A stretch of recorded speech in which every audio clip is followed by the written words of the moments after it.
artinya sesungguhnya mereka yang ada di sana itu melihatnya haji dalam perspektif bisnis. Kecilin sedikit supaya tidak feedback. Itu satu. Yang kedua, kemudian juga soal transportasi, penentuan bus. Lokasi akomodasi itu menentukan loh sebelum sampai itu. Lokasi akomodasi itu menentukan. Kenapa terus ya tahu sendirilah gitu ya. Ini soal pengalaman yang saya anggap rupanya mereka melihat haji adalah bisnis. Apa ya? Servisnya lebih baik dari haji sebelumnya tahun 2019, saya kira tetap harus dibicarakan lagi dengan pihak muasasah.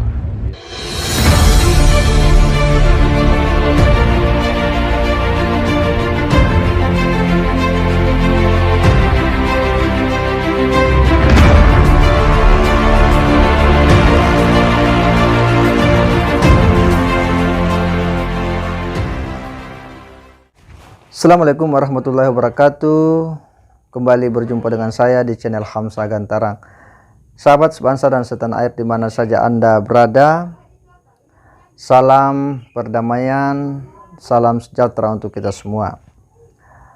Ada hal yang kemudian menarik ya, perbincangan terkait dengan pengelolaan jamaah haji. Sebagaimana kita ketahui, saat ini jamaah haji di Arab Saudi, tetapi ada hal yang menarik yang disampaikan oleh seorang pengamat ya bagaimana dia memberikan perspektifnya dalam sebuah diskusi dialog ya, bahwa Kementerian Agama, pengelolaan ibadah haji adalah salah satu ibadah penting karena dia merupakan rukun Islam kelima. Ya, dia adalah puncak daripada keislaman seseorang, kesempurnaan keislaman seseorang ketika sudah menunaikan ibadah haji, dan penyelenggaraannya sejauh ini memang selalu mendapat kritik ya dari berbagai ya pengamat, praktisi maupun publik Indonesia.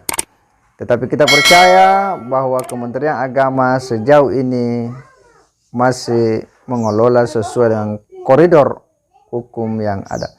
Seperti apa pandangan pengamat tersebut? Mari kita simak sama-sama. Ini bukan dari siapa-siapa. Saya peserta ONH biasa, kerjaan saya ikuti semua, dan kemudian saya iseng bertanya ke semua pihak bagaimana Kementerian Agama bicara tentang akomodasi, nyewa akomodasinya, berapa harganya, berapa kapan diambilnya, berapa yang kemudian bisa ditempatkan. Itu saya dapetin margin yang luar biasa. Satu ya. Jadi artinya sesungguhnya mereka yang ada di sana itu melihatnya haji dalam perspektif bisnis. Kecilin sedikit supaya tidak feedback. Itu satu. Yang kedua, kemudian juga soal transportasi, penentuan bus. Lokasi akomodasi itu menentukan loh sebelum sampai itu. Lokasi akomodasi itu menentukan. Semakin dekat dengan masjid, semakin mahal dia posisinya. Semakin jauh dia, semakin murah dia posisinya. Nah, Anda tahu jamaah haji Indonesia rata-rata kalau di Masjidil Haram 1,5 kilo dari Masjid Nabawi. Jauh itu, dan ya tentu harganya kenapa terus ya tahu sendirilah gitu ya. Ini soal pengalaman yang saya anggap rupanya mereka melihat haji adalah bisnis. Jadi kalau tadi saya bilang, kalau haji dibilang public services gitu ya, bukan public goods, public services. Nanti dulu saya bilang, di sini akhirnya saya masuk dalam sebuah pemahaman. Silakan Anda catat. Servisnya lebih baik dari haji sebelumnya tahun 2019, saya kira tetap harus dibicarakan lagi dengan pihak muasasah. Ya, kita harus maklum karena waktu kemarin yang sangat pendek, persiapan 2 bulan ya, persiapan 2 bulan, dan kita belum tahu simulasinya akan seperti ini. Tapi secara umum sih, ya, saya pernah jadi jamaah haji reguler juga, jadi jauh lebih baik dibanding saya dulu yang kayak ikan pindang, tahu ikan pindang loh.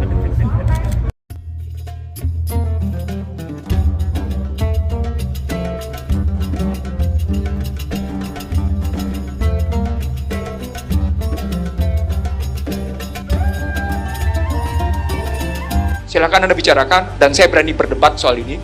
Apakah perjalanan haji itu public services atau quasi public services? Kuasi public service. Hingga hari ini Majelis Ulama dan pemerintah tidak menetapkan apakah itu public services atau quasi public services. Ihsanuddin Nursi menyatakan sebagian dia kuasi, sebagian dia public services. Tentukan dengan baik. Kenapa begini, Refli? Nah, di sini kata kuncinya. Bapak Ibu sekalian, tadi Ahi Anwar Habib Abbas menyatakan jumlah 70 juta biaya. Data saya 70 juta itu 2019. Jadi kalau kita main sekarang di 2021, dia bukan lagi 70 juta. Dia sudah naik posisinya. Penerbangan naik, akomodasi naik, konsumsi naik posisinya. Oke ya? Harganya lebih mahal. Yakut mengatakan fasilitas yang diterima oleh jemaah haji reguler saat ini jauh lebih mewah dari sebelumnya. Di dalam tenda tahun ini untuk pertama kalinya jemaah haji Indonesia akan mendapatkan kasur busa. Informasi lebih lengkapnya terkait hal ini akan disampaikan oleh rekan jurnalis kami dari tribunnews.com, ada Aji Bramastra yang akan melaporkannya. Silakan rekan Aji. Baik, terima kasih. H-3 sebelum pelaksanaan puncak ibadah haji di Arafah, Musdalifah, dan Mina, Menteri Agama Yakut Khalil Qomas hari ini melakukan kunjungan, melihat langsung bagaimana kondisi tenda para jemaah Indonesia di Arafah. Dalam kunjungan itu, Menteri Agama Yakut, atau yang ini akrab dipanggil Gusmen, mengaku puas melihat fasilitas yang ada. Menurut Gusmen, kalau dibandingkan dengan pelaksanaan haji di tahun-tahun sebelumnya, fasilitas yang didapat oleh jemaah Indonesia di Arafah, Mina, dan Musdalifah tahun ini jauh lebih baik, jauh lebih mewah. Satu contoh, pada tahun ini jemaah haji Indonesia akan mendapatkan fasilitas berupa kasur busa. Nah, di tahun-tahun sebelumnya hal ini tentu tidak ada. Satu kemewahan lain yang didapatkan jemaah haji Indonesia di puncak ibadah haji di Ar-Rusna adalah kapasitas tenda tidak sepadat di tahun-tahun sebelumnya. Ini bisa dimaklumi mengingat pada musim haji tahun 2022 ini, pihak Arab Saudi membatasi kuota jumlah jemaah, sehingga meskipun ukuran tendanya sama dengan tahun-tahun sebelumnya, tapi jumlah jemaah haji yang datang ini tidak sepadat tahun sebelumnya. Jadi rasio antara jumlah jemaah dan luas tenda bisa lebih lengang. Nah, meskipun demikian, Menteri menambah perbaikan itu adalah fasilitas air pendingin udara atau air conditioner yang diusahakan akan ditambah sehingga bisa lebih nyaman buat jamaah. Selain itu juga Menteri Agama juga akan mengusahakan dalam 3 hari ini untuk menambah kapasitas toilet sehingga jamaah haji akan lebih nyaman dan fokus dalam beribadah. Sekarang pertanyaan berikut, bagaimana kita menetapkan biaya itu? Pada struktur biaya apa sepertinya?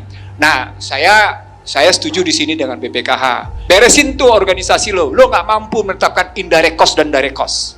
Nggak mampu menetapkan direct cost, indirect, bagaimana Anda bicara soal 70 juta? Artinya sungguhnya di sini, BPKH sesungguhnya cuma menerima tagihan dari penyelenggaranya. Penyelenggaranya siapa? Kementerian Agama.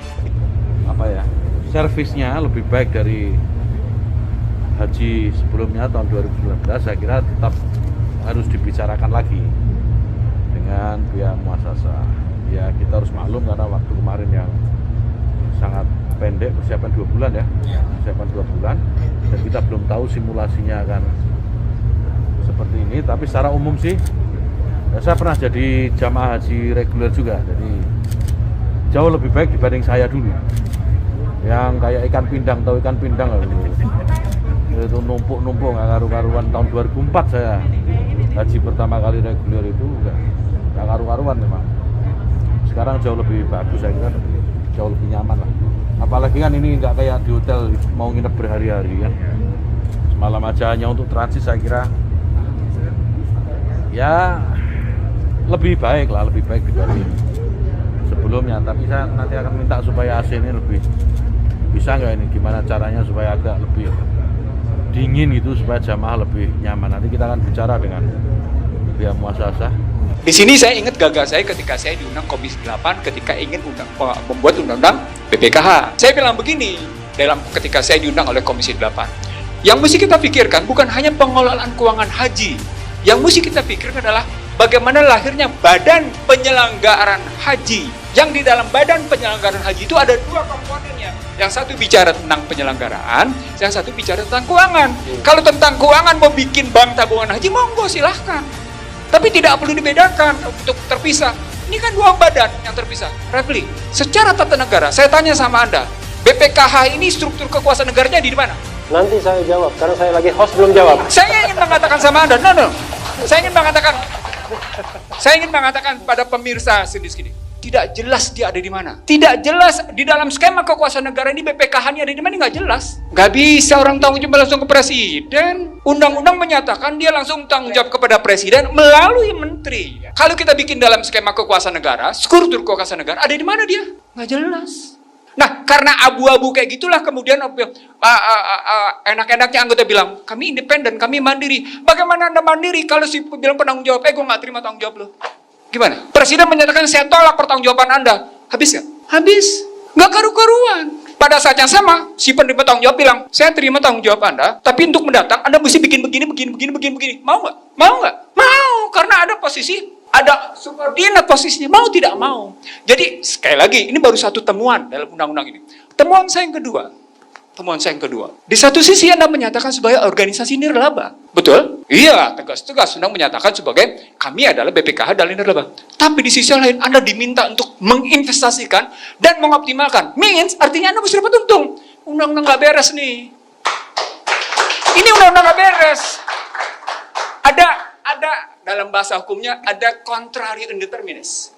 Ada satu terminologi yang kontradiksi satu sama lain, yang tidak jumpa. Dan kita diam. Lagi-lagi saya teringat bagaimana saya tampil di Komisi 8. Nggak boleh ini begini. Ini nggak boleh oposisinya. Nah, kalau kita balik lagi ke dalam struktur, maka pertanyaan berikutnya tentang 72 juta. Kalau kita bilang naik per tahun 1 juta, katakan. Maka yang disubsidi adalah, berarti yang disubsidi. Dan disubsidi bukan oleh pemerintah, Anwar. Oleh yang bersangkutan sendiri. Jadi jangan salah masyarakat bahwa seolah-olah pemerintah mensubsidi. No. Pemerintah tidak pernah mensubsidi dalam konstruksi optimalisasi. Jumlahnya berarti ada sekitar 37 juta. Kalau kita bicara 2021. Ya, baik. Cukup kita menarik apa yang disampaikan oleh Ihsanuddin Nursi ini. Memang dia adalah seorang pengamat ekonomi yang begitu tenar ya di Indonesia. Dia seorang pakar ekonomi.